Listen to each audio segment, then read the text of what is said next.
Good day. Hello, welcome to ИнстаФорекс news channel. I'm Anna Kasatkina. And I'm Marina Generalova. You're watching a combined review of the currency and commodity markets for the past week. What was the investor sentiment on the end of the week?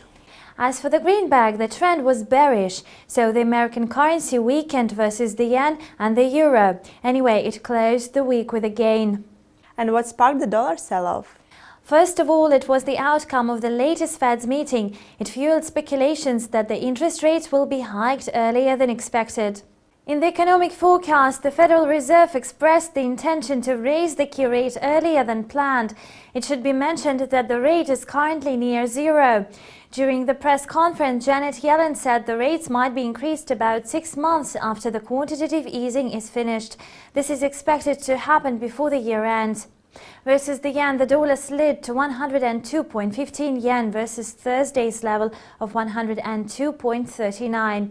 The weekly gain was 0.9%. The dollar rate consolidated after the announcements made on Wednesday. However, it started falling as traders grew less optimistic. They changed their mind about the Fed's decisions and continued selling the dollar on Friday. The ICE dollar index dropped from 80.187 to 80.089 points. The euro versus the US dollar pair ticked up to $1.37.96 from $1.37.81.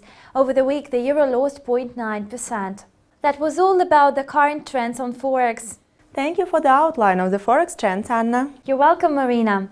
Any news from the commodity market? Yes, the political instability in Ukraine drove the prices for the black gold up. The gold futures were growing in price too.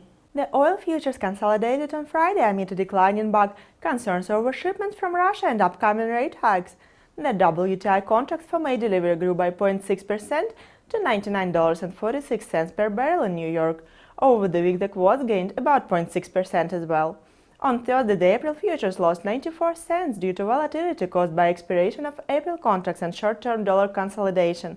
On Friday, the dollar was down, so the dollar-denominated commodities, including oil, were supported. The quote of Brent oil for May delivery gained 0.4%.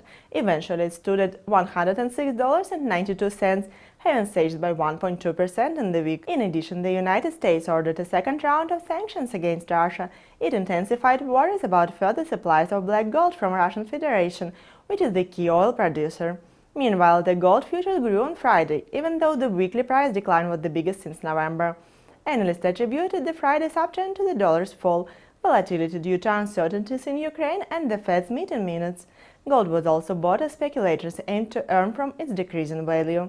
Gold for April delivery rose in price by 0.4% to $1,336 per troy ounce during the trades on COMEX. Over the week, the prices dropped by 3.1%.